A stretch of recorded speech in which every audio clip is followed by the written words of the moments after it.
Yes.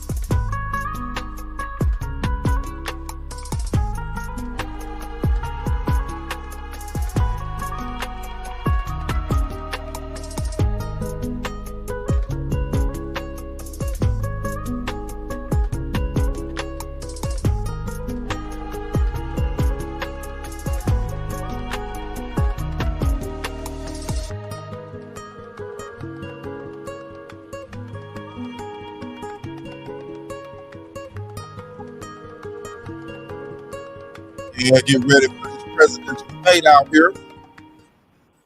Yes, yes, yes, yes, yes. Let's get ready for this presidential debate. Real talk. Shout out to everybody. Whether you're live with me or on the playback, shout out to you. Like, share, subscribe button at all time. This your main correspondent, Alan Taylor, back in the broadcast room yet again.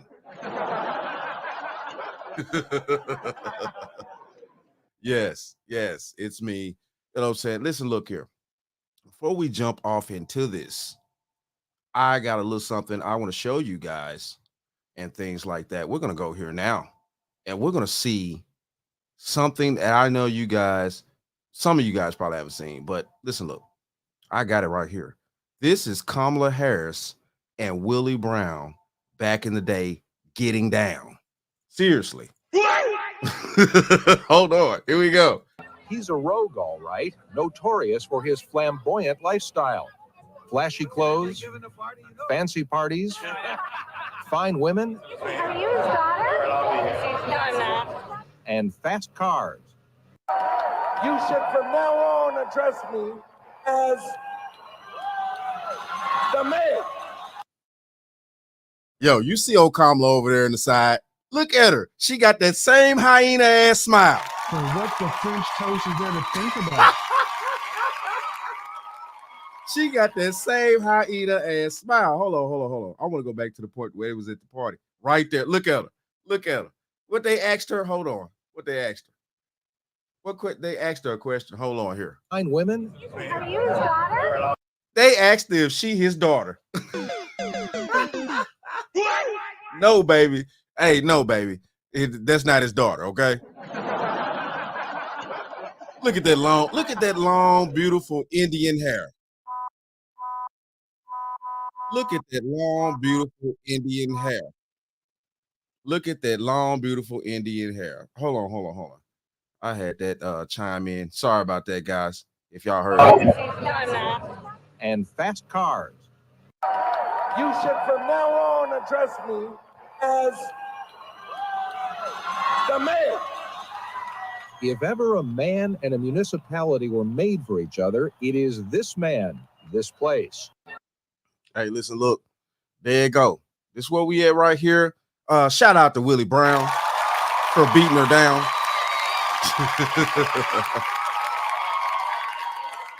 You know what I'm saying? Shout out to Willie Brown. Hold on a second here. Let me get some things together. And let me reach back and get my debate together here. Hold on.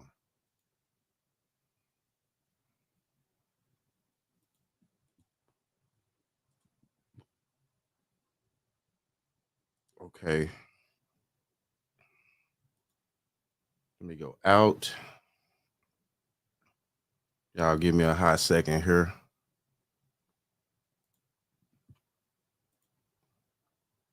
I got to get things set back up. They kind of messed me up here. So I think we're waiting on them to go live right now. But this is the deal here. At the end of the day, it's a lot of things that's going down. You know, and this situation is very serious that we're dealing with here. Now, depending on who gets in, it's going to be a lot of things go on. As we all know, what's been happening in these past 4 years, we've been having definitely a lot of money issues in this country, things like that. The food's high, gas is a little bit, you know, housing is out of control. We've involved ourselves in a situation to where we've allowed individuals to come over here and just do treacherous things to our people in our communities. And it doesn't matter, black, white, it doesn't matter. This is not about race at this point. This is about not allowing individuals to come into our land that do not belong here, that are not registered, that are not tax-paying citizens, and using our taxpayer paying money to do what they want to do, go where they want to go. What about the young girl that just got almost deleted up there in what was that, Indiana, by that psycho that came from Colorado? And we all know about Colorado. They're taking over whole complexes by gunpoint in Colorado right now.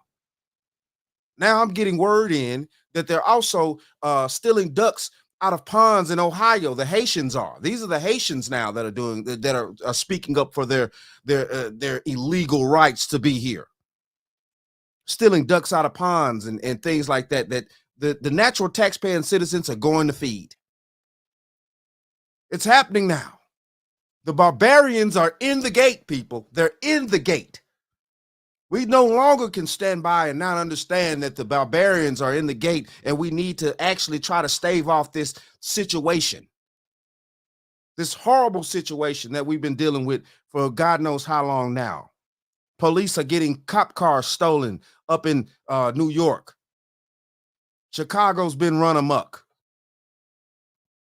Now they're running all over the place. You know, they seem to have not made it down south quite yet. Because I guarantee you, though, making it down south, and yes, I'm one of the Southerners, making it down south where we still believe in our rights to bear arms and things like that, we will not tolerate that. No. So what the French toast is there to think about? It's not going to go down like that. I want to see some of them make it to these red states here. Make it to some red states. And let's find out. It's time out. They're using up all our resources, things that we need for ourselves. I'm all for America being selfish for a change. I am all for Americans being selfish for a change. What about us? We need to think about us and only us. Ship them back. I don't care what problems they got down there. Don't do this.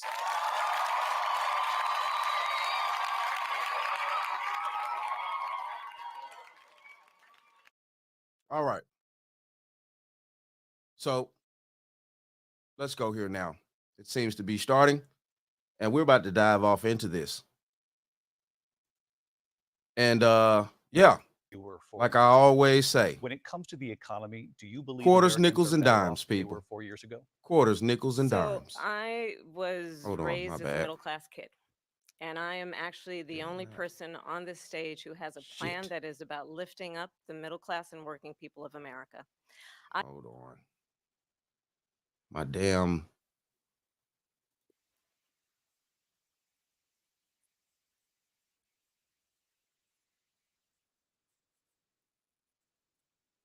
Shortage of homes and housing. And the cost of housing is too expensive for far too many people. We know that young families need support to raise their children, and I intend on extending a tax cut for those families of $6,000, which is the largest child tax credit that we have given in a long time, so that those young families can afford to buy a crib, buy a car seat, buy clothes for their children. My passion, one of them, is small businesses. My mother raised my sister and me, but there was a woman who helped raise us. We call her our second mother. She was a small business owner. I love our small businesses. My plan is to give a $50,000 tax deduction to start up small businesses, knowing they are part of the backbone of America's economy. My opponent, on the other hand, his plan is to do what he has done before, which is to provide a tax cut for billionaires and big corporations, which will result in $5 trillion to America's deficit. My opponent has a plan that I call the Trump's sales tax, which would be a 20% tax on everyday goods that you rely on to get through the month. Economists have said that Trump sales tax would actually result for middle class families in about $4,000 more a year because of his policies and his ideas about what should be the backs of middle class people paying for tax cuts for billionaires. President Trump, I'll give you 2 minutes. First of all, I have no sales tax. That's an incorrect statement. She knows that. We're doing tariffs on other countries. Other countries are going to finally, after 75 years, pay us back for all that we've done for the world. And the tariff will be substantial in some cases. I took in billions and billions of dollars, as you know, from China. In fact, they never took the tariff off because there was so much money they can't. It would totally destroy everything that they've set out to do. They're taking in billions of dollars from China and other places. They've left the tariffs on. When I had it, I had tariffs, and yet I had no inflation. Look, we've had a terrible economy because inflation has, which is really known as a country buster. It breaks up countries. We have inflation like very few people have ever seen before, probably the worst in our nation's history. We were at 21%, but that's being generous because many things are 50, 60, 70, and 80% higher than they were just a few years ago. This has been a disaster for people, for the middle class, but for every class. On top of that, we have millions of people pouring into our country from prisons and jails, from mental institutions and insane asylums, and they're coming in and they're taking jobs that are occupied right now by African Americans and Hispanics, and also unions. Unions are going to be affected very soon. And you see what's happening. You see what's happening with towns throughout the United States. You look at Springfield, Ohio. You look at Aurora in Colorado. They are taking over the towns. They're taking over buildings. They're going in violently.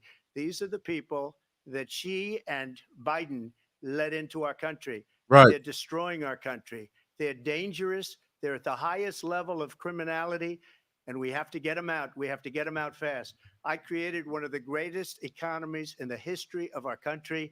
I'll do it again and even better. We are going to get to immigration and border security during this debate, but I would like to let Vice President Harris respond on the economy here. Well, I would love to. Let's talk about what Donald Trump left us. Donald Trump left us the worst unemployment since the Great Depression. Oh, look. Donald Trump left us the worst public health epidemic in a century. Donald Trump left us the worst attack on our democracy since the Civil War. And what we have done is clean up Donald Trump's mess. What we have done and what I intend to do is build on what we know are the aspirations and the hopes of the American people. But I'm going to tell you all in this debate tonight, you're going to hear from the same old tired playbook. A bunch of lies, grievances, and name calling. What you're going to hear tonight is a detailed and dangerous plan called Project 2025 that the former president intends on implementing if he were elected again. I believe very strongly that the American people want a president who understands the importance of bringing us together, knowing we have so much more in common than what separates us. And I pledge to you to be a president for all Americans. President Trump, will give you a minute here to respond. Number one, I have nothing to do, as you know, and as she knows better than anyone, I have nothing to do with Project 2025. That's out there. I haven't read it. I don't want to read it purposely. I'm not going to read it. This was a group of people that got together. They came up with some ideas, I guess some good, some bad, but it makes no difference. I have nothing to do. Everybody knows I'm an open book. Everybody knows what I'm going to do. Cut taxes very substantially and create a great economy like I did before. We had the greatest economy. We got hit with a pandemic. And the pandemic was not since 1917, where 100 million people died. Has there been anything like it? We did a phenomenal job with the pandemic. We handed them over a country where the economy and where the stock market was higher than it was before the pandemic came in. Nobody's ever seen anything like it. We made ventilators for the entire world. We got gowns, we got masks, we did things that nobody thought possible.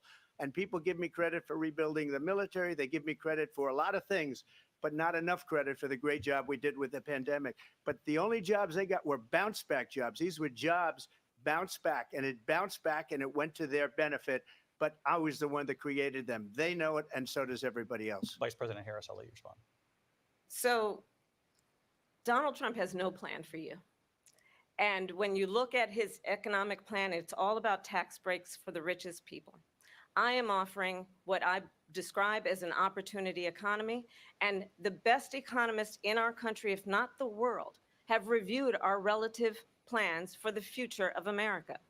What Goldman Sachs has said is that Donald Trump's plan would make the economy worse, mine would strengthen the economy. What the Wharton School has said is Donald Trump's plan would actually explode the deficit. 16 Nobel laureates have described his economic plan as something that would increase inflation and by the middle of next year would invite a recession. You just have to look at where we are and where we stand on the issues. And I'd invite you to know that Donald Trump actually has no plan for you because he is more interested in defending himself than he is in looking out for you. It's just a soundbite. They gave her that to say.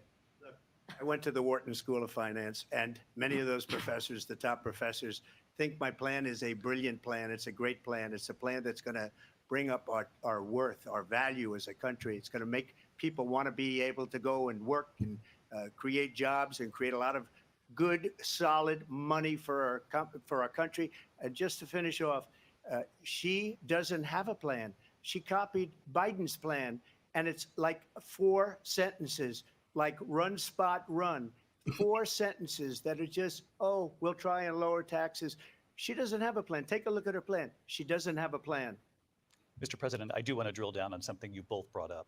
The Vice President brought up your tariffs. You responded, and let's drill down on this because your plan is what she calls is essentially a national sales tax. Your proposal calls for tariffs, as you pointed out here, on foreign imports across the board. You recently said that you might double your plan, imposing tariffs up to 20% on goods coming into this country. As you know, many economists say that with tariffs at that level, costs are then passed on to the consumer. Vice President Harris has argued it'll mean higher prices on gas, food, clothing, medication, arguing it costs the typical family nearly $4,000 a year.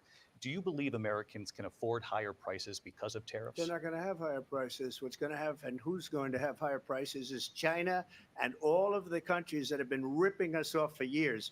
I was the only president ever. China was paying us hundreds of billions of dollars, and so were other countries. And, you know, if she doesn't like them, they should have gone out and they should have immediately cut the tariffs. But those tariffs are there 3.5 years now under their administration. Right. We are going to take in billions of dollars, hundreds of billions of dollars. I had no inflation, virtually no inflation. They had the highest inflation perhaps in the history of our country because I've never seen a worse period of time. People can't go out and buy cereal or bacon or eggs or anything else. The people of our country are absolutely dying with what they've done. They've destroyed the economy. And all you have to do is look at a poll. The polls say 80 and 85 and even 90% that the Trump economy was great, that their economy was terrible. Vice President Harris, I do want to ask for your response, and you heard what the president said there, because the Biden administration did keep a number of the Trump tariffs in place. So how do you respond? Well, let's be clear that the Trump administration resulted in a trade deficit, one of the highest we've ever seen in the history of America. He invited trade wars. You want to talk about his deal with China? What he ended up doing is under Donald Trump's presidency, he ended up selling American chips to China to help them improve and modernize their military, basically sold us out, when a policy about China should be in making sure the United States of America wins the competition for the 21st century, which means focusing on the details of what that requires, focusing on relationships with our allies, focusing on investing in American-based technology so that we win the race on AI, on quantum computing, focusing on what we need to do to support America's workforce so that we don't end up having on the short end of the stick in terms of workers' rights. But what Donald Trump did, let's talk about this, with COVID, is he actually thanked President Xi for what he did during COVID. Look at his tweet. Thank you, President Xi, exclamation point, when we know that Xi was responsible for lacking and not giving us transparency about the origins of COVID. President Trump, I'll let you respond. First of all, they bought their chips from Taiwan. We hardly make chips anymore because of philosophies like they have and policies like they have. I don't say her because she has no policy. Everything that she believed 3 years ago and 4 years ago is out the window. She's going to my philosophy now. In fact, I was going to send her a MAGA hat. She's gone to my philosophy. But if she ever got elected, she'd change it. And it will be the end of our country.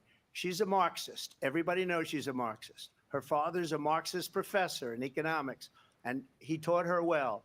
But when you look at what she's done to our country, and when you look at these millions and millions of people that are pouring into our country monthly, where it's, I believe, 21 million people, not the 15 that people say, and I think it's a lot higher than the 21. That's bigger than New York State pouring in. And just look at what they're doing to our country. They're criminals. Many of these people coming in are criminals. And that's bad for our economy, too. You know, you mentioned before, we'll talk about immigration later. Well, bad immigration is the worst thing that can happen to our economy.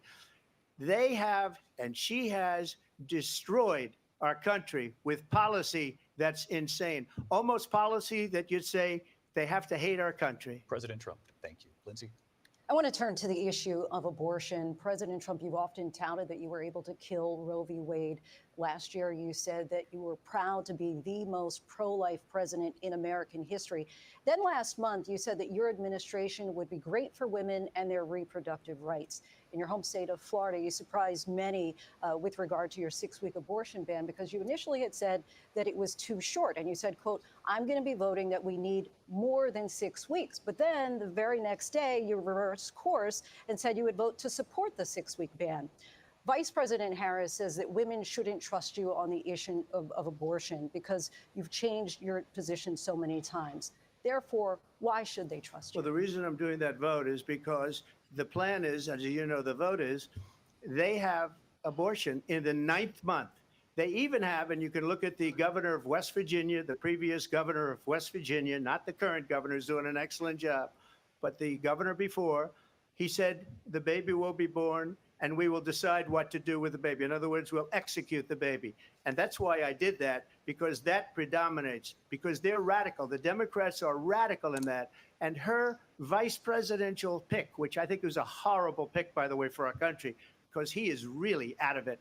But her vice presidential pick says abortion in the 9th month is absolutely fine. He also says execution after birth. It's execution, no longer abortion, because the baby is born, is okay.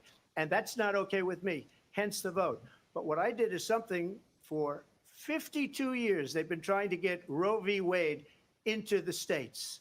And through the genius and heart and strength of 6 Supreme Court justices, we were able to do that. Now, I believe in the exceptions for rape, incest, and life of the mother. I believe strongly in it. Ronald Reagan did also. 85% of Republicans do. Exceptions. Very important. But we were able to get it, and now states are voting on it. And for the first time, you're going to see, look, this is an issue that's torn our country apart for 52 years. Every legal scholar, every Democrat, every Republican, liberal, conservative, they all wanted this issue to be brought back to the states where the people could vote. And that's what happened. Now, Ohio, the vote was somewhat liberal. Kansas, the vote was somewhat liberal, much more liberal than people would have thought. But each individual state is voting. It's the vote of the people now. It's not tied up in the federal government. I did a great service in doing it. It took courage to do it. And the Supreme Court had great courage in doing it. And I give tremendous credit to those 6 justices. There is no state in this country where it is legal to kill a baby after it's born. Madam Vice President, I want to get your response to President Trump. Well, as I said, you're going to hear a bunch of lies, and that's not actually a surprising fact. Let's understand how we got here. Donald Trump hand-selected 3 members of the United States Supreme Court with the intention that they would undo the protections of Roe v. Wade. And they did exactly as he intended. And now in over 20 states, there are Trump abortion bans, which make it criminal for a doctor or nurse to provide health care. In one state, it provides prison for life. Trump abortion bans that make no exception even for rape and incest, which understand what that means. A survivor of a crime of violation to their body does not have the right to make a decision about what happens to their body next. That is immoral. And one does not have to abandon their faith or deeply held beliefs to agree. The government, and Donald Trump certainly, should not be telling a woman what to do with her body. I have talked with women around our country. You want to talk about this is what people wanted? Pregnant women who want to carry a pregnancy to term, suffering from a miscarriage, being denied care in an emergency room because the healthcare providers are afraid they might go to jail, and she's bleeding out in a car in the parking lot. She didn't want that. Her husband didn't want that. A 12 or 13-year-old survivor of incest being forced to carry a pregnancy to term. They don't want that. And I pledge to you, when Congress passes a bill to put back in place the protections of Roe v. Wade, as President of the United States, I will proudly sign it into law. But understand, if Donald Trump were to be reelected, he will sign a national abortion ban. Understand, in his Project 2025, there would be a national abortion, a monitor that would be monitoring your pregnancies, your miscarriages. I think the American people believe that certain freedoms, in particular the freedom to make decisions about one's own body, should not be made by the government. Thank you, Vice President Harris. Well, there she goes again. It's a lie. I'm not signing a ban, and there's no reason to sign a ban because we've gotten what everybody wanted. Democrats, Republicans, and everybody else, and every legal scholar wanted it to be brought back into the states, and the states are voting. And it may take a little time, but for 52 years, this issue has torn our country apart, and they've wanted it back in the states. And I did something that nobody thought was possible. The states are now voting. What she says is an absolute lie. And as far as the abortion ban, no, I'm not in favor of abortion ban, but it doesn't matter because this issue has now been taken over by the states. Would you veto a national abortion ban if it came Well, to I your won't desk? have to because, again, two things. Number one, she said she'll go back to Congress. She'll never get the vote. It's impossible for her to get the vote, especially now with the 50-50 and essentially 50-50 in both Senate and the House. She's not going to get the vote. She can't get the vote. She won't even come close to it. So it's just talk. You know what it reminds me of when they said they're going to get student loans terminated, and it ended up being a total catastrophe. The student loans, and then her, I think probably her boss, if you call him a boss, he spends all his time on the beach. But look, her boss went out and said, we'll do it again. We'll do it a different way. And he went out, got rejected again by the Supreme Court. So all these students got taunted with this whole thing about this whole idea. And how unfair that would have been, part of the reason they lost, to the millions and millions of people that had to pay off their student loans. They didn't get it for free. But they were saying it's the same way that they talked about that they talk about abortion. But if I could just get a yes or no, because your running mate, J.D. Vance, has said that you would veto it if it did come to your desk. Well, I didn't discuss it with J.D. In all fairness, J.D. And I don't mind if he has a certain view, but I think he was speaking for me, but I really didn't. Look, we don't have to discuss it because she'd never be able to get it, just like she couldn't get student loans. They couldn't get student loans. They didn't even come close to getting student loans. They taunted young people and a lot of other people that had loans. They can never get this approved. So it doesn't matter what she says about going to Congress. Well, wonderful. Let's go to Congress, do it. But the fact is that for years, they wanted to get it out of Congress and out of the federal government.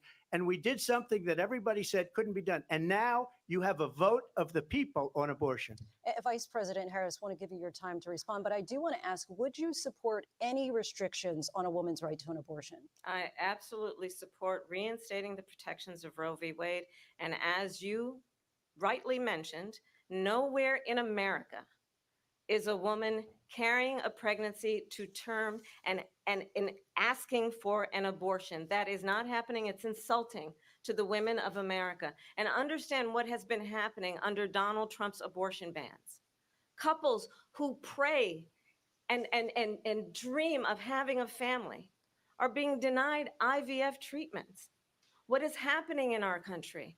Working people, working women who are working one or two jobs, who can barely afford childcare as it is, have to travel to another state to get on a plane sitting next to strangers to go and get the health care she needs, barely can afford to do it. And what you are putting her through is unconscionable.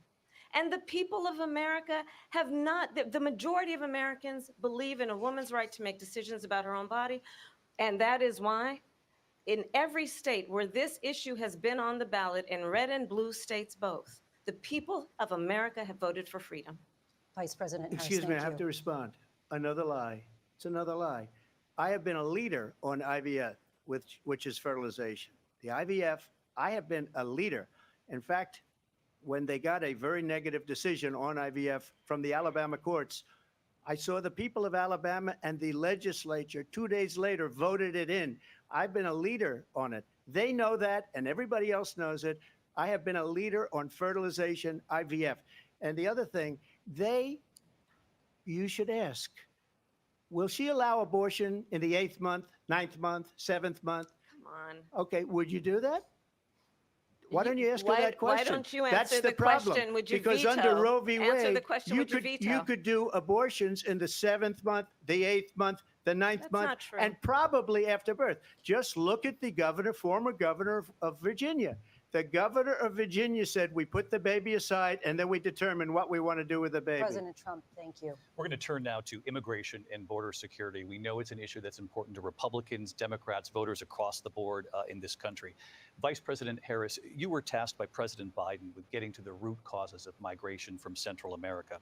We know that illegal border crossings reached a record high in the Biden administration. This past June, President Biden imposed tough new asylum restrictions. We know the numbers since then have dropped significantly. But my question to you tonight is, why did the administration wait until 6 months before the election to act? And would you have done anything differently from President Biden on this? So I'm the only person on this stage who has prosecuted transnational criminal organizations for the trafficking of guns, drugs, and human beings. And let me say that the United States Congress, including some of the most conservative members of the United States Senate, came up with a border security bill which I supported. And that bill would have put 1,500 more border agents on the border to help those folks who are working there right now overtime trying to do their job. It would have allowed us to stem the flow of fentanyl coming into the United States. I know there are so many families watching tonight who have been personally affected by the surge of fentanyl in our country. That bill would have put more resources to allow us to prosecute transnational criminal organizations for trafficking in guns, drugs, and human beings. But you know what happened to that bill? Donald Trump got on the phone, called up some folks in Congress, and said, kill the bill. And you know why? Because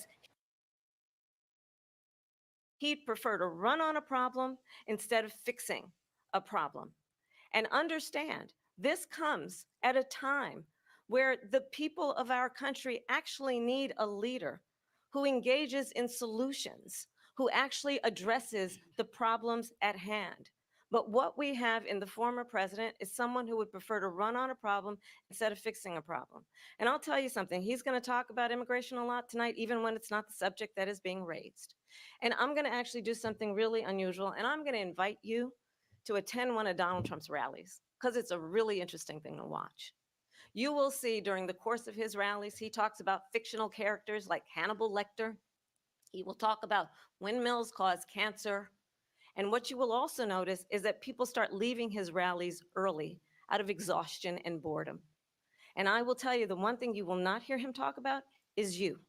You will not hear him talk about your needs, your dreams, and your desires. And I'll tell you, I believe you deserve a president who actually puts you first, and I pledge to you that I will. Vice President Harris, thank you. President Trump, on that point, I want to get your response. Well, I would like to respond. Let me just ask, though, why did you try to kill that bill, and successfully so, that would have put thousands of additional agents and officers on the border? First, let me respond as to the Please. rallies. She said people start leaving. People don't go to her rallies. There's no reason to go. And the people that do go, she's bussing them in and paying them to be there, and then showing them in a different light. So she can't talk about that. People don't leave my rallies. We have the biggest rallies, the most incredible rallies in the history of politics. That's because people want to take their country back. Our country is being lost. We're a failing nation. And it happened 3.5 years ago. And what's going on here, you're going to end up in World War III, just to go into another subject. What they have done to our country by allowing these millions and millions of people to come into our country, and look at what's happening to the towns all over the United States. And a lot of towns don't want to talk. It's not going to be Aurora or Springfield. A lot of towns don't want to talk about it because they're so embarrassed by it.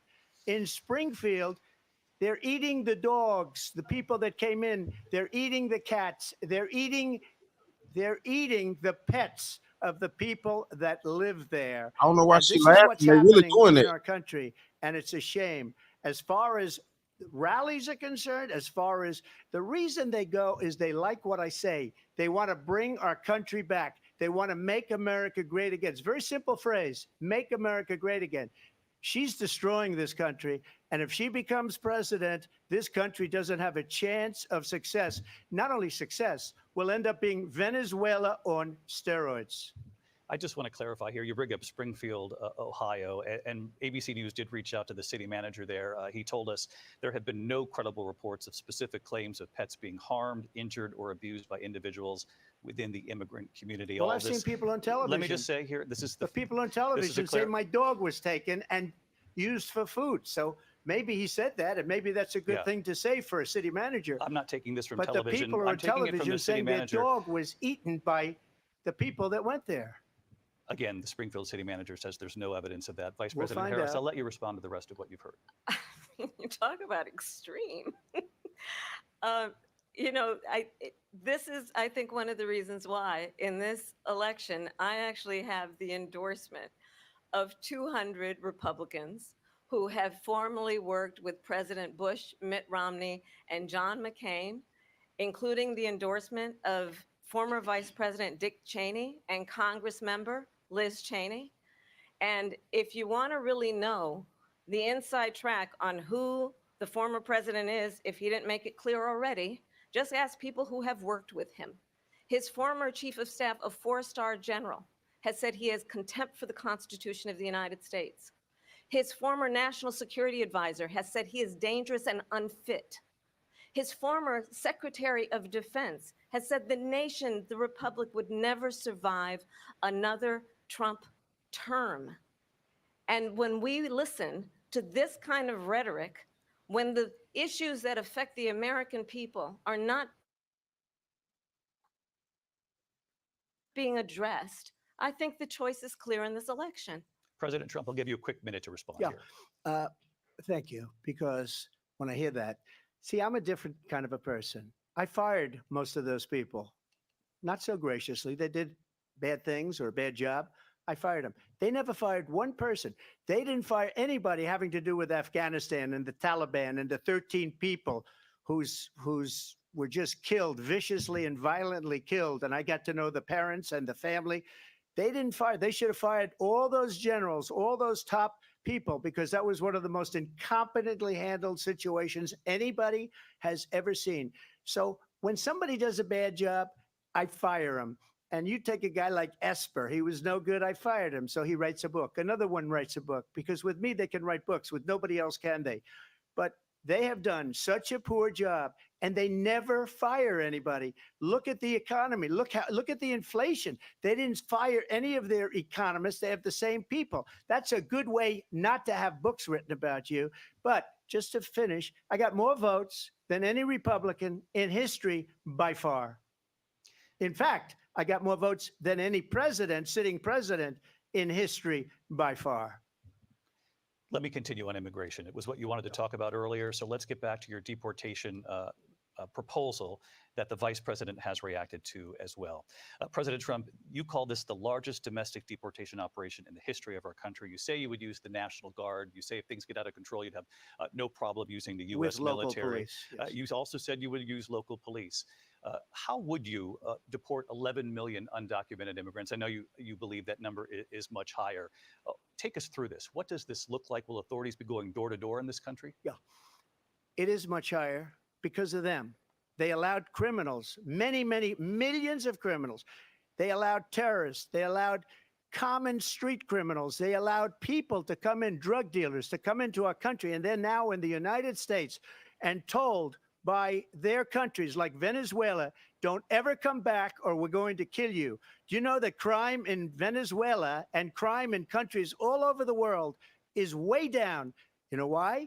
Because they've taken their criminals off the street and they've given them to her to put into our country.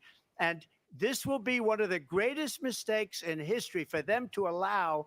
And I think they probably did it because they think they're going to get votes, but it's not worth it because they're destroying the fabric of our country by what they've done. There's never been anything done like this at all. They've destroyed the fabric of our country. Millions of people let in, and all over the world, crime is down all over the world except here. Crime here is up and through the roof, despite their fraudulent statements that they made. Crime in this country is through the roof. And we have a new form of crime. It's called migrant crime. And it's happening at levels that nobody thought possible. President Trump, as you know, the FBI says overall violent crime is actually coming down in this country. But Vice Excuse me, President the Harris, FBI they were defrauding statements. They didn't include the worst cities. They didn't include the cities with the worst crime. It was a fraud. Just like their number of 818,000 jobs that they said they created turned out to be a fraud. President Trump, thank you. I'll let you respond, Vice President Harris. Well, I think this is so rich coming from someone who has been prosecuted for national security crimes, economic crimes, election interference, has been found liable for sexual assault, and his next big court appearance is in November at his own criminal sentencing. And let's be clear where each person stands on the issue of what is important about respect for the rule of law and respect for law enforcement. The former vice president called for defunding federal law enforcement, 45,000 agents, get this, on the day after he was arraigned on 34 felony counts. So let's talk about what is important in this race. It is important that we move forward, that we turn the page on this same old tired rhetoric and address the needs of the American people, address what we need to do about the housing shortage, which I have a plan for, address what we must do to support our small businesses, address bringing down the price of groceries. But frankly, the American people are exhausted with this same old tired playbook. Vice President Harris, thank you. Excuse me. Every one of those cases was started by them against their political opponent. And I'm winning most of them, and I will win the rest on appeal. And you saw that with the decision that came down just recently from the Supreme Court. I'm winning most of them. But those are cases, it's called weaponization. Never happened in this country. They weaponized the Justice Department. Every one of those cases was involved with the DOJ, from Atlanta and Fani Willis to the Attorney General of New York and the DA in New York. Every one of those cases. And then they say, oh, he's a criminal. They're the ones that made them go after me. By the way, Joe Biden was found essentially guilty on the documents case. And what happened in my documents case? They said, oh, that's the toughest of them all. A complete and total victory. 2 months ago, it was thrown out. It's weaponization, and they used it, and it's never happened in this country.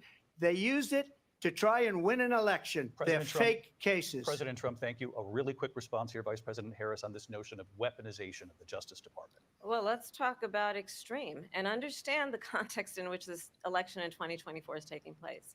The United States Supreme Court recently ruled that the former president would essentially be immune from any misconduct if he were to enter the White House again.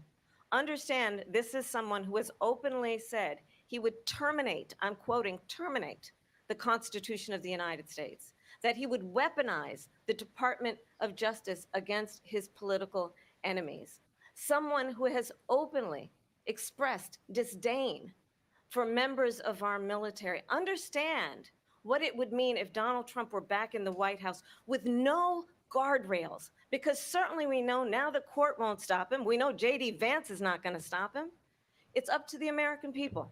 Vice President stop Harris, him. thank you. Lindsay? Vice President Harris, in your last run for president. This is the one that weaponized, not me. She weaponized. I probably took a bullet to the head because of the things that they say about me. They talk about democracy. I'm a threat to democracy. They're the threat to democracy with a fake Russia investigation We do have a lot that to get, went nowhere. We have a lot to get to. Lindsay? Vice President Harris, in your last run for president, you said you wanted to ban fracking. Now you don't. You wanted mandatory government buyback programs for assault weapons. Now your campaign says you don't. You supported decriminalizing border crossings. Now you're taking a harder line. I know you say that your values have not changed. So then why have so many of your policy positions changed? So my values have not changed, and I'm going to discuss every one of the, at least every point that you've made. But in particular, let's talk about fracking because we're here in Pennsylvania. I made that very clear in 2020. I will not ban fracking. I have not banned fracking as Vice President of the United States. And in fact, I was the tie-breaking vote on the Inflation Reduction Act, which opened new leases for fracking. My position is that we have got to invest in diverse sources of energy so we reduce our reliance on foreign oil. We have had the largest increase in domestic oil production in history because of an approach that recognizes that we cannot over-rely on foreign oil. As it relates to my values, let me tell you, I grew up a middle-class kid raised by a hardworking mother who worked and saved and was able to buy our first home when I was a teenager. The values I bring to the importance of home ownership, knowing not everybody got handed $400 million on a silver platter and then filed bankruptcy 6 times, is a value that I Oh, bring to Lord. my work to say we are going to work with the private sector and home builders to increase 3 million homes, increase by 3 million homes by the end of my first term. My work that is related to having a friend when I was in high school who was sexually assaulted by her stepfather. And my focus then on protecting women and children from violent crime is based on a value that is deeply grounded in the importance of standing up for those who are most vulnerable. My work that is about protecting Social Security and Medicare is based on longstanding work that I have done, protecting seniors from scams. My values have not changed. And what is important is that there is a president who actually brings values and a perspective that is about lifting people up and not beating people down and name calling. The true measure of the leader is the leader who actually understands the strength is not in beating people down, it's in lifting people up. I intend to be that president. President Trump, your Well, response? first of all, I wasn't given $400 million. I wish I was. My father was a Brooklyn builder, Brooklyn, Queens, and a great father, and I learned a lot from him. But I was given a fraction of that, a tiny fraction, and I built it into many, many billions of dollars, many, many billions. And when people see it, they are even surprised. So we don't have to talk about that. Fracking, she's been against it for 12 years. Defund the police, she's been against that forever. She gave all that stuff up very wrongly, very horribly, and everybody's laughing at it, okay? They're all laughing at it. She gave up at least 12 and probably 14 or 15 different policies. Like, she was big on defund the police. In Minnesota, she went out, wait a minute, I'm talking now, if you don't mind, please. Yes, ma'am. Does that sound familiar? Right.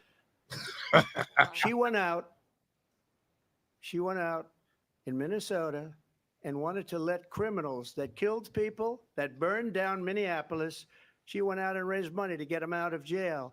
She did things that nobody would ever think of. Now she wants to do transgender operations on illegal aliens that are in prison. This is a radical left liberal that would do this. She wants to confiscate your guns, and she will never allow fracking in Pennsylvania. If she won the election, fracking in Pennsylvania will end on day one. Just to finish, one thing so important in my opinion. So I got the oil business going like nobody has ever done before. When they took over, they got rid of it, started getting rid of it, and the prices were going up the roof. They immediately let these guys go to where they were. I would have been 5 times, 4 times, 5 times higher, because you're talking about 3.5 years ago. They got it up to where I was because they had no choice, because the prices of energy were quadrupling and doubling. You saw what happened to gasoline. So they said, let's go back to Trump. But if she won the election, the day after that election, they'll go back to destroying our country, and oil will be dead. Fossil fuel will be dead. We'll go back to windmills, and we'll go back to solar, where they need a whole desert to get some energy to come out. You ever see a solar plant? By the way, I'm a big fan of solar, but they take 400, President Trump. 500 acres of desert President soil. Trump, we have a These lot are of not good issues things that for we the have to get to. environment, as We're she out of time. understands. Thank you. Lindsay, thank you. We have an election in just 56 days. And I want to talk about the peaceful transfer of power, which, of course, we all know is a cornerstone of our democracy, and the role of a president in a moment of crisis. Mr. President, on January 6th, you told your supporters to march to the Capitol. You said you would be right there with them. The country and the world saw what played out at the Capitol that day, the officers coming under attack. Aides in the West Wing say you watched it unfold on television off the Oval Office. You did send out tweets, but it was more than 2 hours before you sent out that video message telling your supporters to go home. Is there anything you regret about what you did on that day? You just said a thing that isn't covered. Peacefully and patriotically, I said during my speech, not later on. Peacefully and patriotically. And nobody on the other side was killed. Ashley Babbitt was shot by an out-of-control police officer that should have never, ever shot her. It's a disgrace. But we didn't do this group of people that have been treated so badly. I ask, what about all the people that are pouring into our country and killing people that she allowed to pour in? She was the border czar. Remember that. She was the border czar. She doesn't want to be called the border czar because she's embarrassed by the border. In fact, she said at the beginning, "Oh, I'm surprised you're not talking about the border yet." That's because she knows what a bad job they've done. What about those people? When are they going to be prosecuted? When are these people from countries all over the world, not just South America? They're coming in from all over the world, David, all over the world. And crime rates are down all over the world because of it. But let me but just when ask are those, David, when are those people going to be prosecuted? When are the people that burned down Minneapolis going to be prosecuted? Or in Seattle, they went into Seattle, they took over a big percentage of the city of Seattle. When are those people going to be prosecuted? But let me just ask You might ask her that question. You were the president. You were watching it unfold on television. It's a very simple question as we move forward toward another election. Is there anything you regret about what you did on that day? Yes or no? I had nothing to do with that other than they asked me to make a speech. I showed up for a speech. I said, I think it's going to be big. I went to Nancy Pelosi and the mayor of Washington, D.C., and the mayor put it back in writing, as you know. I said, you know, this is going to be a very big rally or whatever you want to call it. And again, it wasn't done by me. It was done by others. I said, I'd like to give you 10,000 National Guard or soldiers. They rejected me. Nancy Pelosi rejected me. It was just 2 weeks ago. Her daughter has a tape of her saying she is fully responsible for what happened. They want to get rid of that tape. It would have never happened if Nancy Pelosi and the mayor of Washington did their jobs. I wasn't responsible for security. Nancy Pelosi was responsible. She didn't do her job. The question was about you as president, not about former Speaker Pelosi, but I do want Vice President Harris to respond here. I was at the Capitol on January 6th. I was the vice president-elect. I was also an acting senator. I was there. And on that day, the President of the United States incited a violent mob to attack our nation's capital, to desecrate our nation's capital. On that day, 140 law enforcement officers were injured, and some died. And understand, the former president has been indicted and impeached for exactly that reason. But this is not an isolated situation. Let's remember Charlottesville, where there was a mob of people carrying tiki torches, spewing anti-Semitic hate. And what did the president then at the time say? There were fine people on each side. Let's remember that when it came to the Proud Boys, a militia, the president said, the former president said, stand back and stand by. So for everyone watching who remembers what January 6th was, I say we don't have to about attacking the foundations of our democracy because you don't like the outcome. And be clear on that point. Donald Trump, the candidate, has said in this election there will be a bloodbath if this and the outcome of this election is not to his liking. Let's turn the page on this. Let's not go back. Let's chart a course for the future and not go backwards to the past. Let me just follow up here. It was a different term, and it was a term that related to energy because they have destroyed our energy business. That was where Bloodbath was. Also, on Charlottesville, that story has been, as you would say, debunked. Laura Ingraham, Sean Hannity, Jesse, all of these people, they covered it. If they go an extra sentence, they will see it was perfect. It was debunked in almost every newspaper, but they still bring it up, just like they bring 2025 up. They bring all of this stuff up. I ask you this, you talk about the Capitol. Why are we allowing these millions of people to come through on the southern border? How come she's not doing anything? And I'll tell you what I would do, and I would be very proud to do it. I would say we would both leave this debate right now. I'd like to see her go down to Washington, D.C. during this debate because we're wasting a lot of time. Go down to, because she's been so bad, it's so ridiculous. Go down to Washington, D.C. and let her sign a bill to close up the border because they have the right to do it. They don't need bills. They have the right to do it. The president of the United States, you'll get him out of bed. You'll wake him up at 4 o'clock in the afternoon. Right. You'll say, come on down to the office. Let's sign a bill. If he signs a bill that the border is closed, all he has to do is say it to the Border Patrol, who are phenomenal.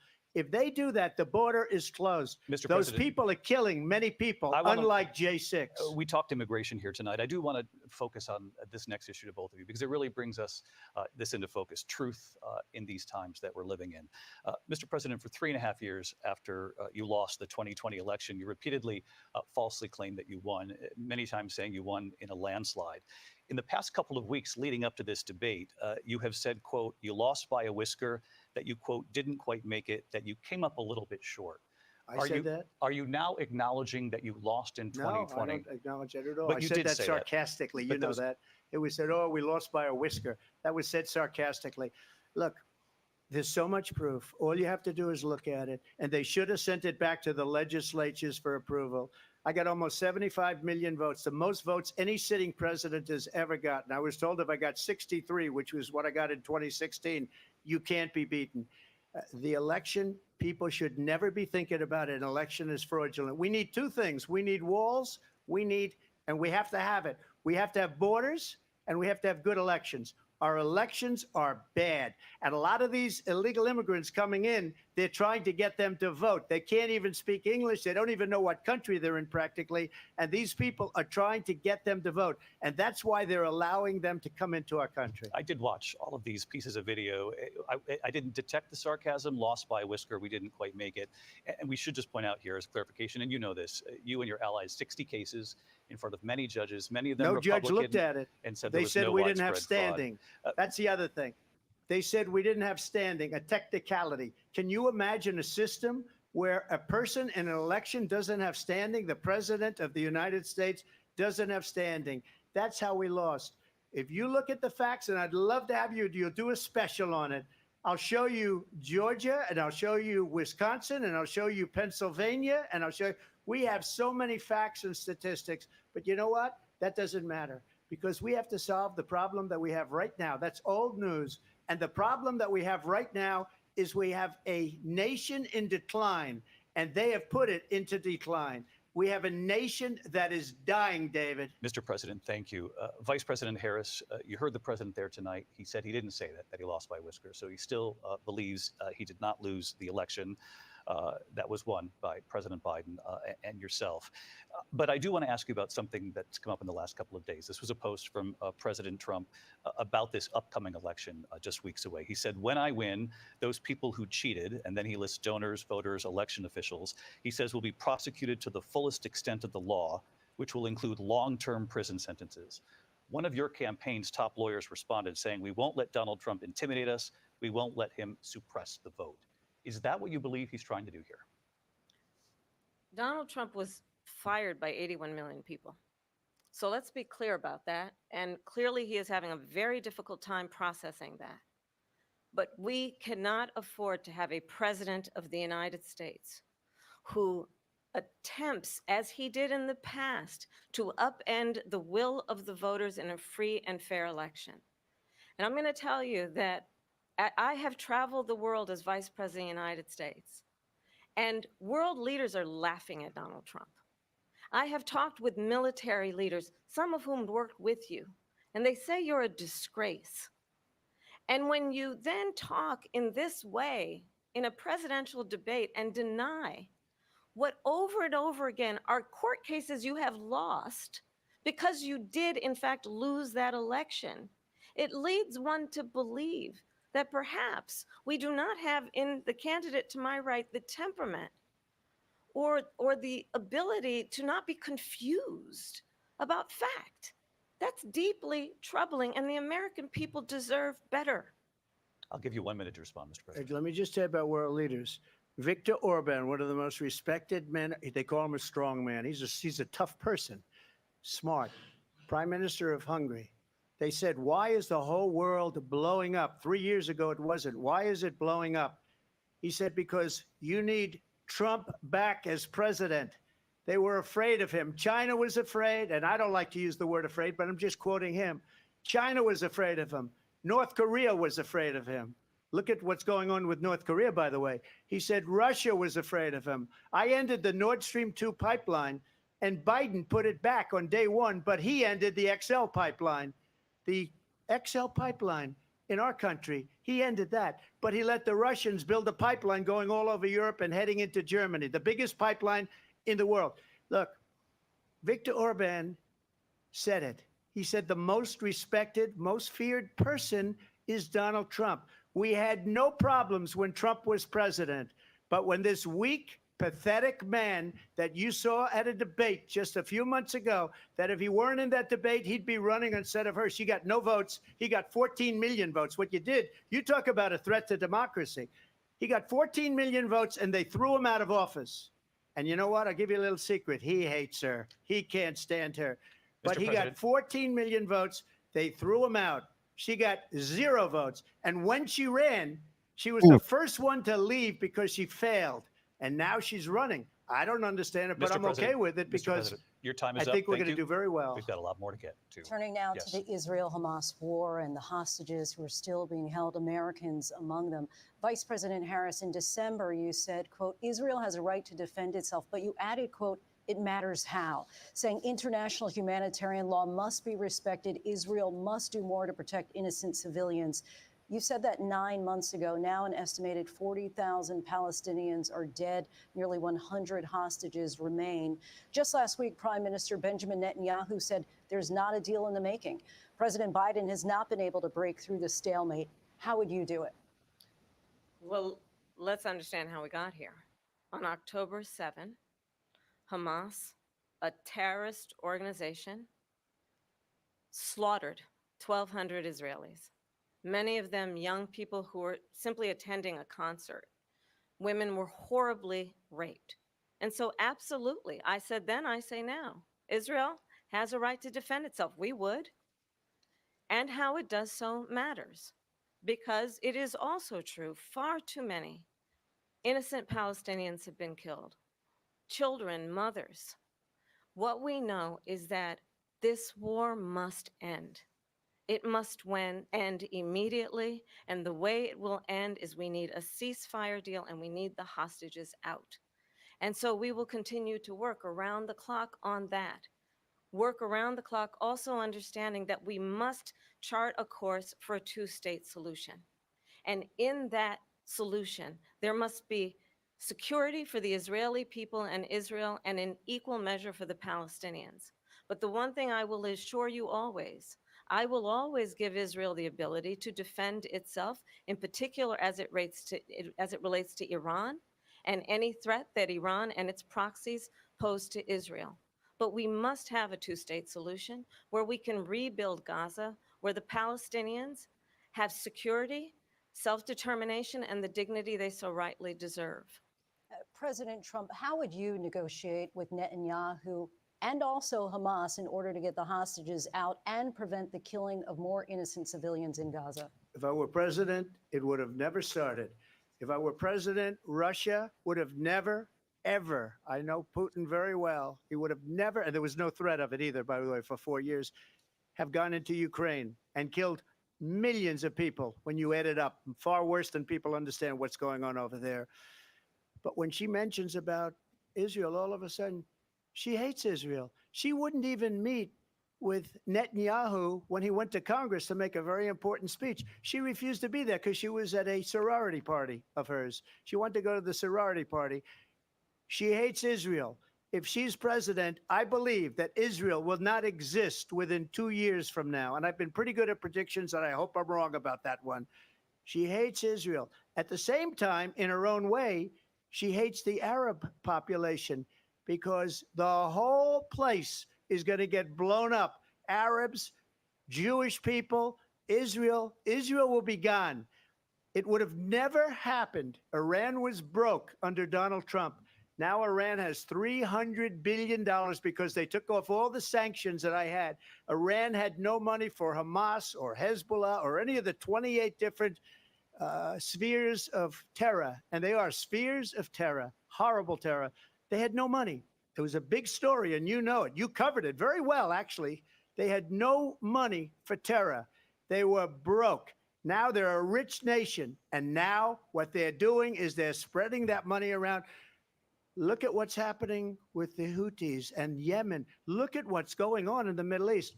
This would have never happened. I will get that settled and fast, and I'll get the war with Ukraine and Russia ended. If I'm president-elect, I'll get it done before even becoming president. Vice President Harris, he says you hate Israel. That's absolutely not true. I have my entire career and life supported Israel and the Israeli people. He knows that. He's trying to, again, divide and distract from the reality, which is it is very well known that Donald Trump is weak and wrong on national security and foreign policy. It is well known that he admires dictators, wants to be a dictator on day one, according to himself. It is well known that he said of Putin that he can do whatever the hell he wants and go into Ukraine. It is well known that he said when Russia went into Ukraine, it was brilliant. It is well known he exchanged love letters with Kim Jong-un. And it is absolutely well known that these dictators and autocrats are rooting for you to be president again because they're so clear. They can manipulate you with flattery and favors. And that is why so many military leaders who you have worked with have told me you are a disgrace. That is why we understand that we have to have a president who is not consistently weak and wrong on Vice national President security, Harris. including the importance of upholding and respecting in highest regard our military. Vice President Harris, thank you. And she's the one that caused it, that's weak on national security by allowing every nation last month for the year, 168 different countries sending people into our country. Their crime rates are way down. Putin endorsed her last week, said, I hope she wins. And I think he meant it because what he's gotten away with is absolutely incredible. It wouldn't have happened with me. The leaders of other countries think that they're weak and incompetent, and they are. They're grossly incompetent. And I just ask one question. Why does Biden go in and kill the Keystone Pipeline and approve the single biggest deal that Russia's ever made, Nord Stream 2, the biggest pipeline anywhere in the world going to Germany and all over Europe? Because they're weak and they're ineffective.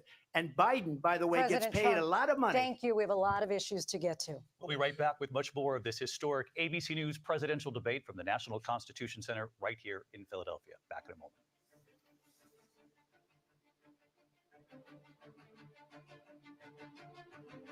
The ABC News presidential debate will continue after this.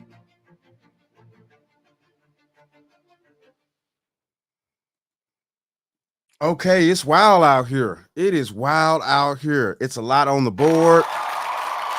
It's a lot going down. Jesus, it is a lot going on. Seriously. Man, this is wild. This is wild, okay?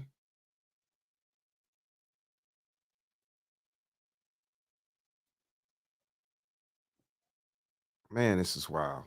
So they're talking about a huge range of things. Thank God they're putting a lot of things out on the table and things like that. It's just awesome, man. I'm glad to hear them talk about this and see what's going on with policies and everything that they need to talk about, and stuff. Man, okay. So we're right here in it. It is what it is, people. We're going to keep going. Stay tuned. Hit that like button if you're in and out. Hit that like button if you're in and out. That's good.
they don't like me as much as they like weak people. But you take a look at what's happening. We're in for 250 to 275 billion. They're into 100 to 150. They should be forced to equalize. With that being said, I want to get the war settled. I know Zelensky very well, and I know Putin very well. I have a good relationship, and they respect your president, okay? They respect me. They don't respect Biden. How would you respect him? Why? For what reason? He hasn't even made a phone call in 2 years to Putin, hasn't spoken to anybody. They don't even try and get it. That is a war that's dying to be settled. I will get it settled before I even become president. If I win, when I'm president-elect, and what I'll do is I'll speak to one, I'll speak to the other, I'll get them together. That war would have never happened. And in fact, when I saw Putin after I left, unfortunately left because our country has gone to hell. But after I left, when I saw him building up soldiers, he did it after I left. I said, oh, he must be negotiating. It must be a good, strong point of negotiation. Well, it wasn't, because Biden had no idea how to talk to him. He had no idea how to stop it. And now you have millions of people dead, and it's only getting worse, and it could lead to World War III. Don't kid yourself, David. We're playing with World War III, and we have a president that we don't even know if he's. Where is our president? We don't even know if he's a president. And just to clarify they here, threw him out of a campaign like a dog. We don't even know. Is he our president? But we have a president, Mr. President, that doesn't know he's alive. your time is up. Just to clarify in the question, do you believe it's in the U.S. best interest for Ukraine to win this war? Yes or no? I think it's the U.S. best interest to get this war finished and just get it done. All right. Negotiate a deal, because we have to stop all of these human lives from being destroyed. I want to take this to Vice President Harris. I want to get your thoughts on support for Ukraine in this moment, but also as Commander-in-Chief, if elected, how would you deal with Vladimir Putin, and would it be any different from what we're seeing from President Biden? Well, first of all, it's important to remind the former president you're not running against Joe Biden, you're running against me. I believe the reason that Donald Trump says that this war would be over within 24 hours is because he would just give it up. And that's not who we are as Americans. Let's understand what happened here. I actually met with Zelensky a few days before Russia invaded, tried through force to change territorial boundaries, to defy one of the most important international rules and norms, which is the importance of sovereignty and territorial integrity. And I met with President Zelensky. I shared with him American intelligence about how he could defend himself.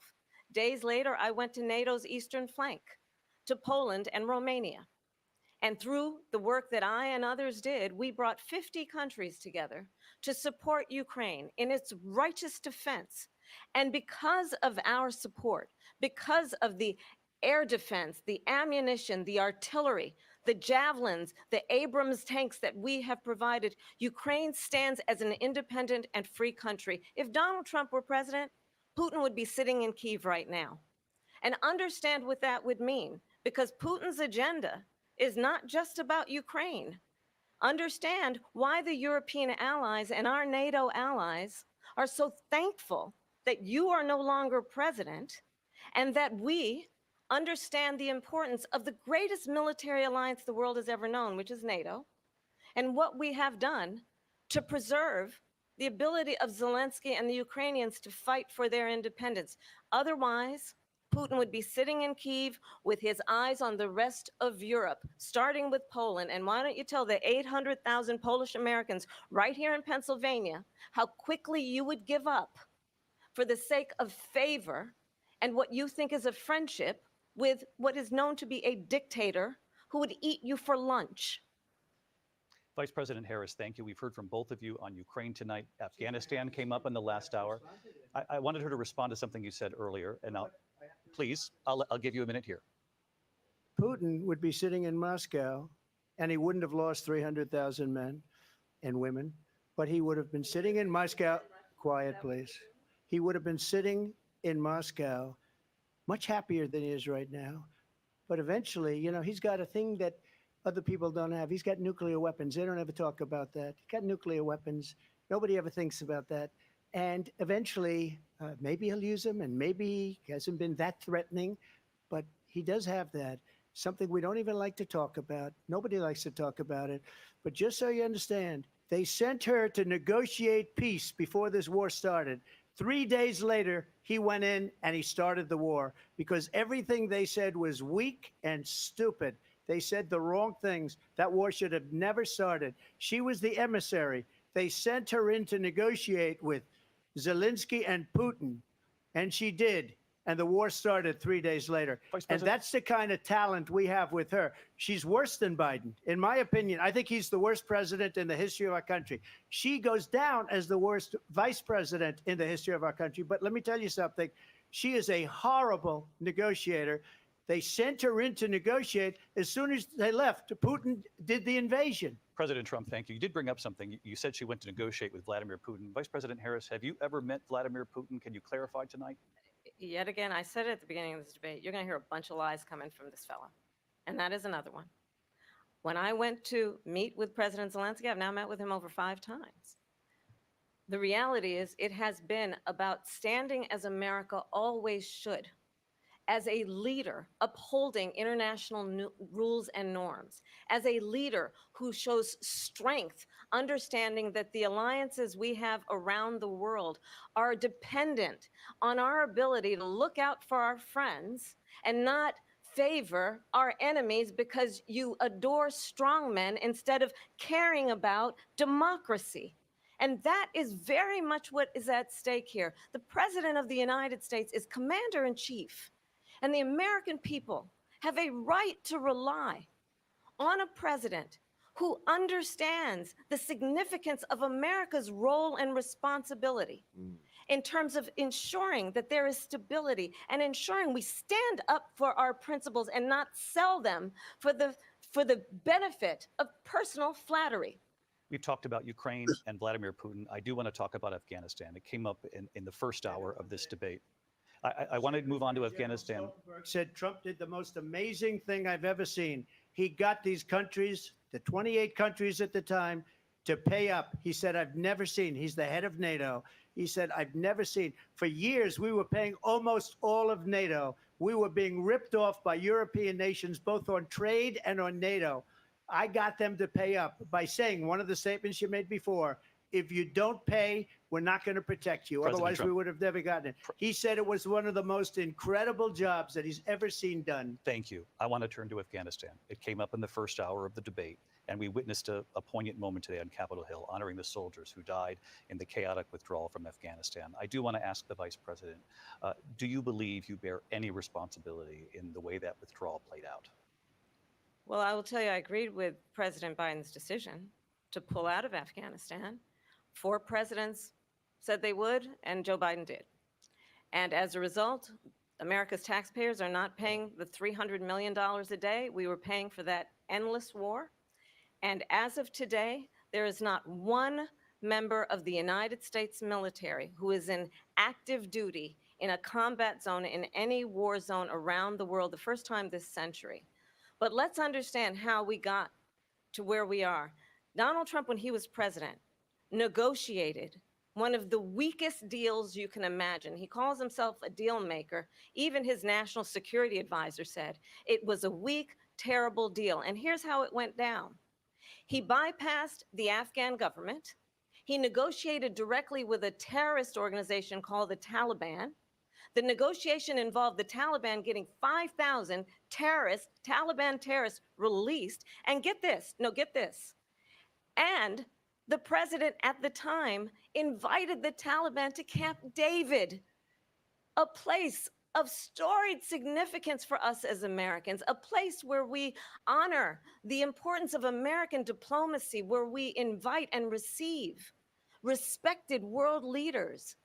And this former president, as president, invited them to Camp David because he does not again appreciate the role and responsibility of the President of the United States to be commander-in-chief with a level of respect. And this gets back to the point of how he has consistently disparaged and demeaned members of our military, fallen soldiers, and the work that we must do to uphold the strength and the respect of the United States of America around the world. Vice President Harris, thank you. President Trump, your response to her saying that you began the Yeah, negotiations with thank the you. Taliban. So if you take a look at that period of time, the Taliban was killing our soldiers, a lot of them, with snipers.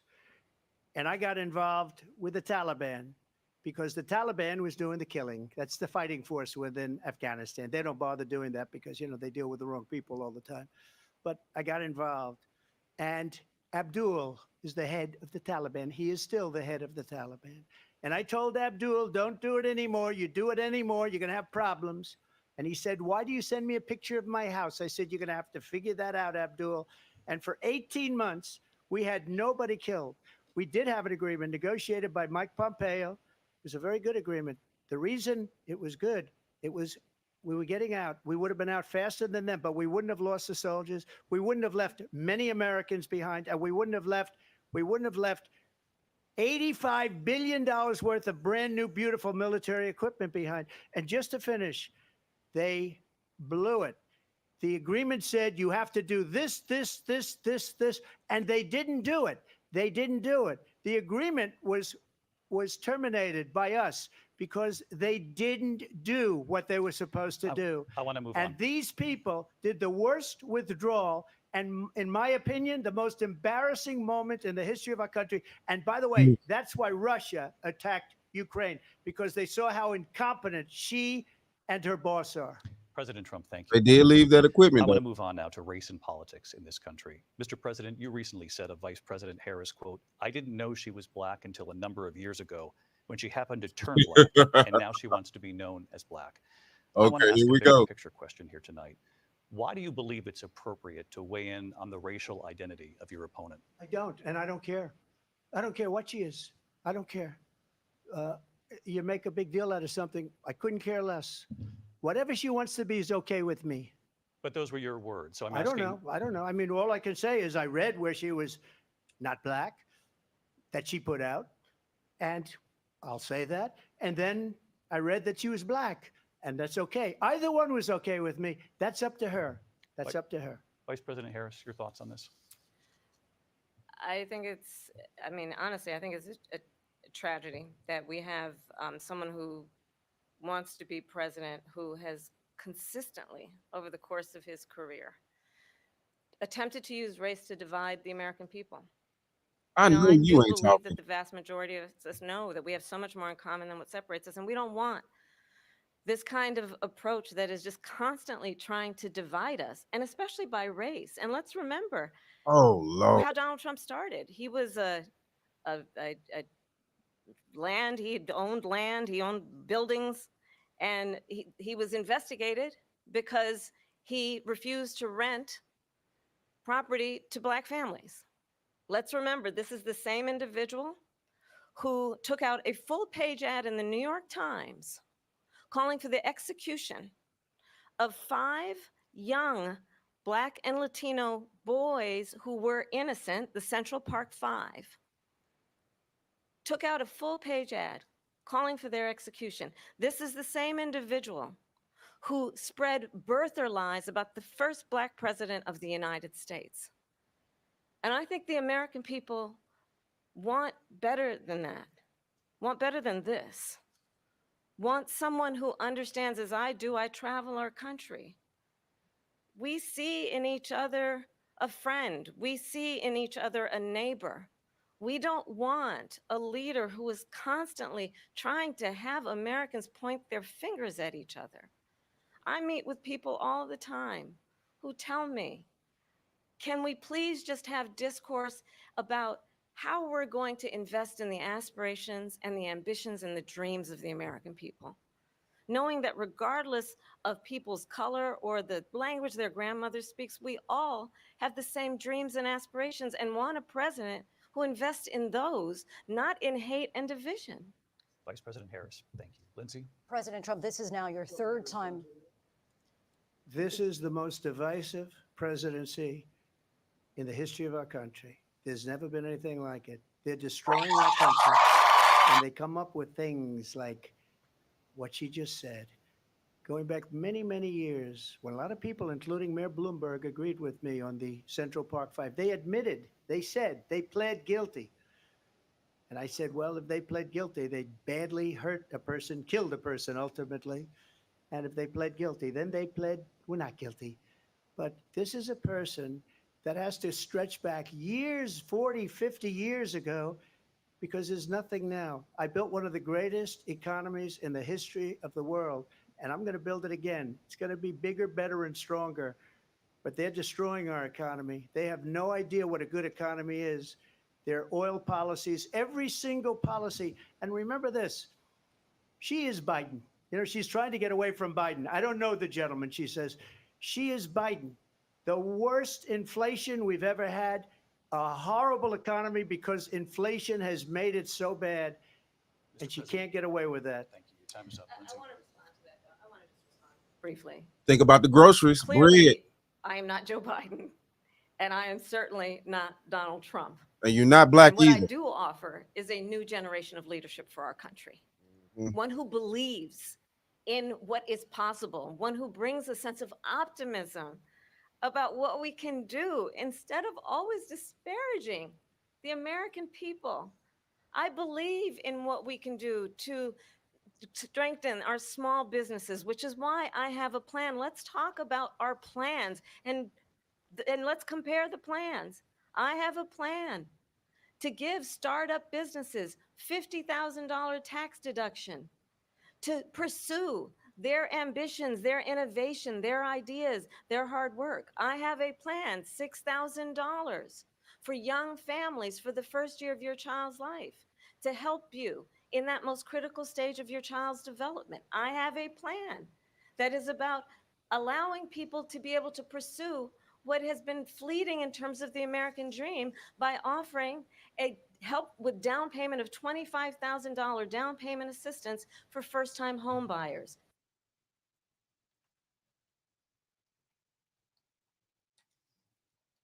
That's the kind of conversation, I believe, David, that people really want tonight, as opposed to a conversation that is constantly about belittling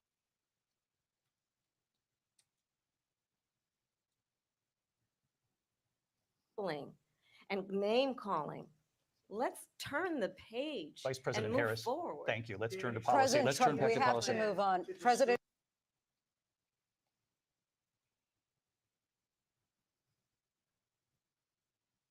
Trump. Let's turn to policy, She has please. a plan to defund the police. She has a plan to confiscate everybody's gun. President Trump, She we has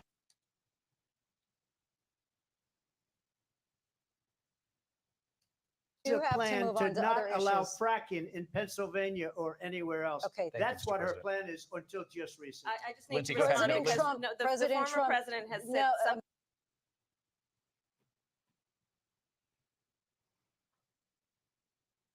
sorry. twice that I need to No, respond to. I'm sorry. I We're just gonna need to move respond on, Vice one President time Harris. to what he has President said Trump, this multiple is times. now your Yes. third.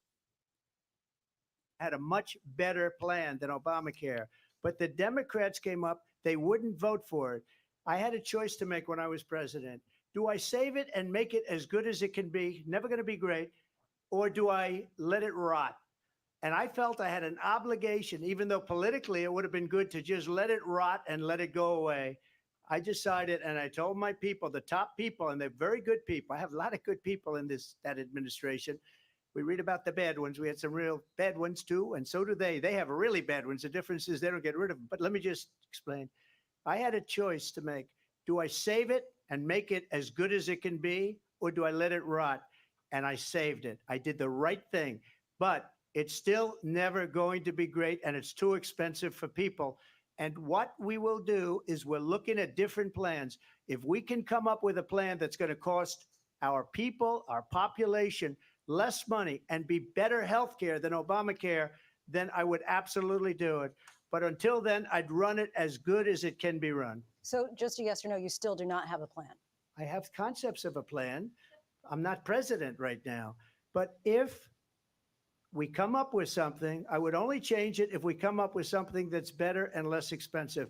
And there are concepts and options we have to do that. and you'll be hearing about it in the not too distant future. Vice President Harris, in 2017, you supported Bernie Sanders' proposal to do away with private insurance and create a government-run healthcare system. 2 years later, you proposed a plan that included a private insurance option. What is your plan today? Well, first of all, I absolutely support, and over the last 4 years as vice president, private healthcare options. But what we need to do is maintain and grow the Affordable Care Act. But I'll get to that, Lindsay. I just need to respond to a previous point that the former president has made. I've made very clear my position on fracking. And then this business about taking everyone's guns away. Tim Walz and I are both gun owners. We're not taking anybody's guns away. So stop with the continuous lying about this stuff. As it relates to the Affordable Care Act, understand, just look at the history to know where people stand. When Donald Trump was president, 60 times he tried to get rid of the Affordable Care Act. 60 times. I was a senator at the time when I will never forget the early morning hours when it was up for a vote in the United States Senate. And the late, great John McCain, who you have disparaged as being, you don't like him, you said at the time, because he got caught. He was an American hero. The late, great John McCain, I will never forget that night, walked onto the Senate floor and said, no, you don't. No, you don't. No, you don't get rid of the Affordable Care Act. You have no plan. And what the Affordable Care Act has done is eliminate the ability of insurance companies to deny people with pre-existing conditions. I don't have to tell the people watching tonight, you remember what that was like? Remember when an insurance company could deny if a child had asthma, if someone was a breast cancer survivor, if a grandparent had diabetes? And thankfully, as I've been vice president and we over the last 4 years have strengthened the Affordable Care Act, we have allowed for the first time Medicare to negotiate drug prices on behalf of you, the American people. Donald Trump said he was going to allow Medicare to negotiate drug prices. He never did. We did.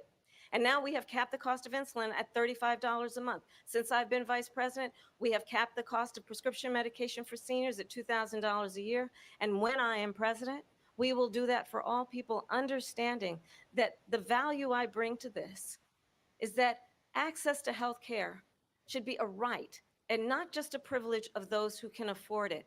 And the plan has to be to strengthen the Affordable Care Act, not get rid of it. Vice Past his President prologue Harris, in thank terms you. of where Donald Trump stands on that. I want to move to an issue that's important for a lot She made of a mistake. At number one, John McCain fought Obamacare for 10 years. But it wasn't only him. It were all of the Democrats that kept it going. And you know what? We can do much better than Obamacare, much less money. But she won't improve private insurance for people, private medical insurance. That's another thing she doesn't want to get. President People Trump- are paying privately for insurance that have worked hard and made money, and they want to have private. She wants everybody to be on government insurance where you wait 6 months for an operation that you need immediately. President Trump, thank you. We have another issue that we'd like to get to that's important for a number of Americans, in particular younger voters, and that's climate change. President Trump, with regard to the environment, you say that we have to have clean air and clean water. Vice President Harris, you call climate change an existential threat. The question to you both tonight is, what would you do to fight climate change? And Vice President Harris, we'll start with you. 1 minute for you each. Well, the former president had said that climate change is a hoax. And what we know is that it is very real. You ask anyone who lives in a state who has experienced these extreme weather occurrences, who now is either being denied home insurance or it's being jacked up.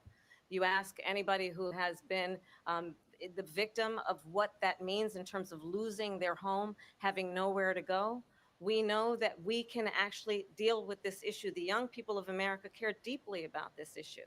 And I am proud that as vice president over the last 4 years, we have invested $1 trillion in a clean energy economy, while we have also increased domestic gas production to historic levels. We have created over 800,000 new manufacturing jobs while I have been vice president. We have invested in clean energy to the point that we are opening up factories around the world. Donald Trump said he was going to create manufacturing jobs. He lost manufacturing jobs.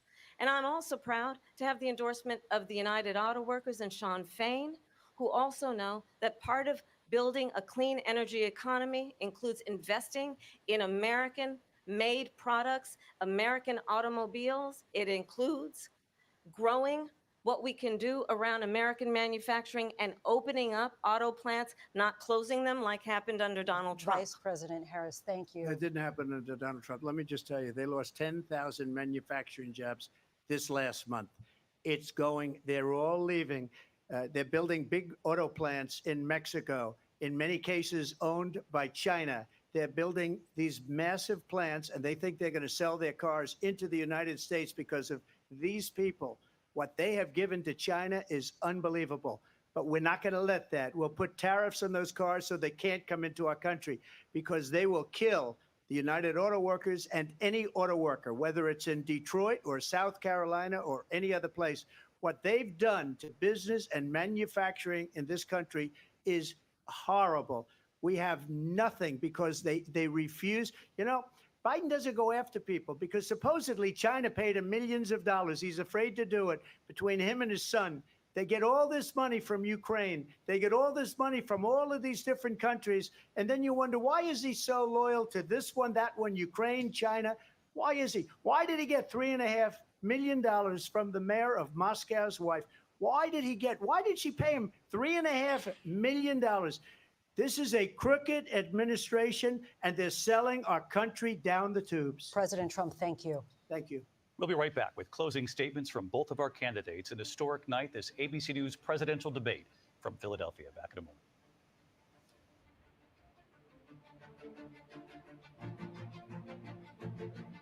The ABC News presidential debate will continue after this.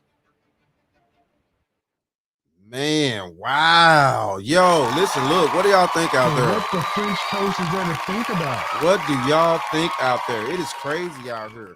It's a lot of things on the line, a lot of issues. They're pretty much putting a lot of stuff out here. You know what I'm saying? Gaza, Russia, things like that. Yeah, I'm sorry, but we never did really have an issue with Russia when Trump was in office. I mean, you know, to a degree. Listen, look. Also, you know, man, wow, dealing with these issues, stuff like that. Definitely the migrant situation that we all know that's going on, and the word that in Ohio, I think, yeah, the Haitian migrants are actually, you know, eating the pets out there of people, you know, the ducks in the ponds and stuff like that. You know, a few cats and shit. Like, this is crazy, man. This is wild. You know, these people come from these other countries. They eat different than we do. You know, and we like to sit over here and be on our high horse and think that we just this and that. And no, they eat different, bro. They don't mind going off in a pond, grabbing one of the ducks out the pond. They don't care, especially if they starving. And man, these are a lot of tough issues here. These are a lot of things that we need to worry about. And man, the day and time that we're living in, and all these migrants running over here, doing their thing, the borders not being closed off. And I mean, right now, as we are listening to this debate, there are immigrants running across the border at this very moment, getting on buses, going to sanctuary cities, things like that. And we also are dealing with the situations from the Venezuelan gangs and stuff like that are already over here. The barbarians in the gate, like I said before, and it's nowhere around this. And I'm definitely on gun ho on this immigration issue, the migrant issue. It's horrible. It's definitely horrible to me. But as far as the terrorists that was in play, things like that, I'm sorry, but yes, the economy was a hell of a lot better. The economy was a hell of a lot better, man. You know, we have to think about ourselves as American. And I know we want to sit around here and be like, try to help other people and stuff like that. But we're in dire straits over here in this country. I don't care what race you are, gender, that don't matter to me. We're in dire straits over here as natural born American citizens. And we need to think about ourselves. And we need to have more money coming into our country than we're sending out to other countries. I don't care what's going on here. And yeah, I did check out the information about what happened with the I think it was the Taliban celebrated the 3 years of them being back in power, and they was parading our government vehicles, which our army vehicles and things like that, pretty much down the lane. Now, I saw that and it's like, Jesus Christ. And we did leave a lot of military equipment over there. We left a lot of military equipment over there. And it's a damn shame that we did that. That was hundreds of millions of dollars worth of American equipment. And that's our money too. That's our tax-paying money that we left over there and things like that, because we didn't withdraw in a decent way to where we could also take our things with us as well. We had to withdraw with some type of immediately, move type situation. Because it takes time to get everything like that out that we flew in and shipped in and stuff like that. There's no way around this. Yeah. This is crazy out here, man. This is crazy times we're living in. Live from the National Constitution Center in Philadelphia, Pennsylvania. Let's get back to it. Here again, David Muir and Angie Davis. Welcome back tonight. The time has come for closing statements, and Vice President Harris, we begin with you. So I think you've heard tonight two very different visions for our country. One that is focused on the future, and the other that is focused on the past, and an attempt to take us backward. But we're not going back. And I do believe that the American people know we all have so much more in common than what separates us. And we can chart a new way forward. And a vision of that includes having a plan, understanding the aspirations, the dreams, the hopes, the ambition of the American people, which is why I intend to create an opportunity economy, investing in small businesses, in new families, in what we can do around protecting seniors, what we can do that is about giving hardworking folks a break and bringing down the cost of living. I believe in what we can do together that is about sustaining America's standing in the world and ensuring that we have the respect that we so rightly deserve, including respecting our military and ensuring we have the most lethal fighting force in the world. I will be a president that will protect our fundamental rights and freedoms, including the right of a woman to make decisions about her own body and not have her government tell her what to do. I'll tell you, I started my career as a prosecutor. I was a DA, I was an attorney general, a United States senator, and now vice president. I've only had one client, the people. And I'll tell you, as a prosecutor, I never asked a victim or a witness, are you a Republican or a Democrat? The only thing I ever asked them, are you okay? And that's the kind of president we need right now. Someone who cares about you and is not putting themselves first. I intend to be a president for all Americans and focus on what we can do over the next 10 and 20 years to build back up our country by investing right now in you, the American people. Vice President Harris, thank you. President Trump? So she just started by saying she's going to do this, she's going to do that, she's going to do all these wonderful things. Why hasn't she done it? She's been there for 3.5 years. They've had 3.5 years to fix the border. They've had 3.5 years to create jobs and all the things we talked about. Why hasn't she done it? She should leave right now, go down to that beautiful White House, go to the Capitol, get everyone together and do the things you want to do, but you haven't done it and you won't do it because you believe in things that the American people don't believe in. You believe in things like we're not going to frack, we're not going to take fossil fuel, we're not going to do things that are going to make this country strong, whether you like it or not. Germany tried that, and within 1 year, they were back to building normal energy plants. We're not ready for it. We can't sacrifice our country for the sake of bad vision. But I just ask one simple question. Why didn't she do it? We're a failing nation. We're a nation that's in serious decline. We're being laughed at all over the world. All over the world, they're laughed. I know the leaders very well. They're coming to see me. They call me. We're laughed at all over the world. They don't understand what happened to us as a nation. We're not a leader. We don't have any idea what's going on. We have wars going on in the Middle East. We have wars going on with Russia and Ukraine. We're going to end up in a third world war, and it'll be a war like no other because of nuclear weapons, the power of weaponry. I rebuilt our entire military. She gave a lot of it away to the Taliban. She gave it to Afghanistan. What these people have done to our country, and maybe toughest of all, is allowing millions of people to come into our country. Many of them are criminals, and they're destroying our country.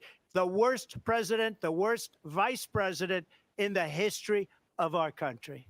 President Trump, thank you. And that is our ABC News presidential debate from here in Philadelphia at the National Constitution Center. I'm Lindsay Davis. And I'm David Muir. Thank you for watching here in the U.S. and all over the world, and from all of us here at ABC News. Good night.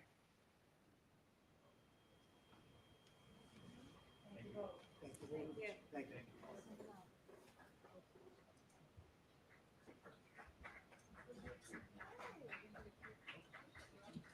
All right.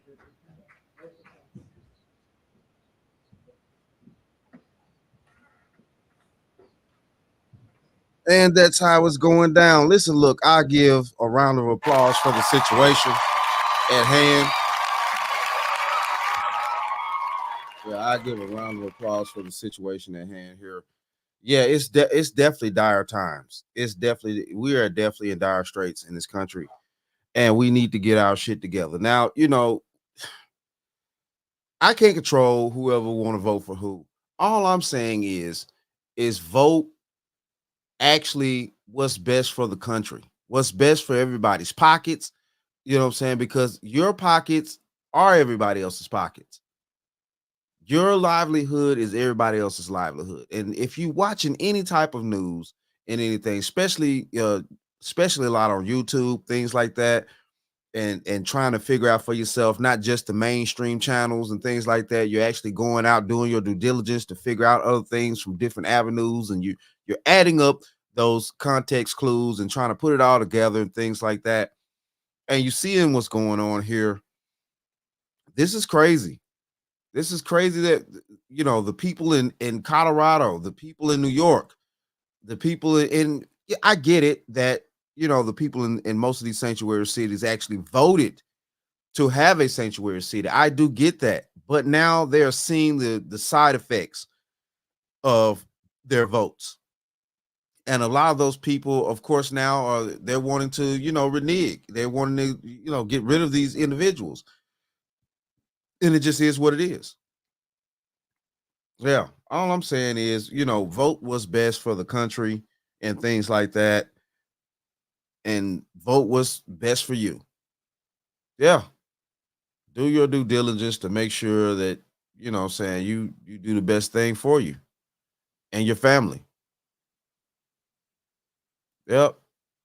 Do what's best for you and your family, and also the country that you live in, because you live here too. You have to buy groceries, you have to buy gas, you have to, maintain stability in this economy and in America.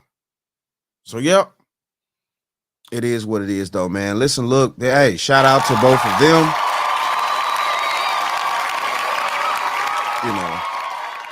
At least they finally had a face-to-face interaction. We all been waiting on this. I've been dying to see them actually get together and talk face-to-face instead of, these commercials and all this type of stuff and different arenas, and she saying one thing in Atlanta, he saying another in this place and things like that. Yeah. So yeah, it's definitely good to see them get together and hash things out so we can see the actual body language and things like that we can clearly see some things. So yeah. But yeah, though, man, it is what it is, though, man. Hey, shout out to all my subscribers out there. Mad love to y'all. If you're new to the channel, please hit that like, share, subscribe button. Make sure you ring that bell to be notified whenever I decide to post things. And like I always say, and that, my friends, is the bottom line. That, my friends, is the bottom line.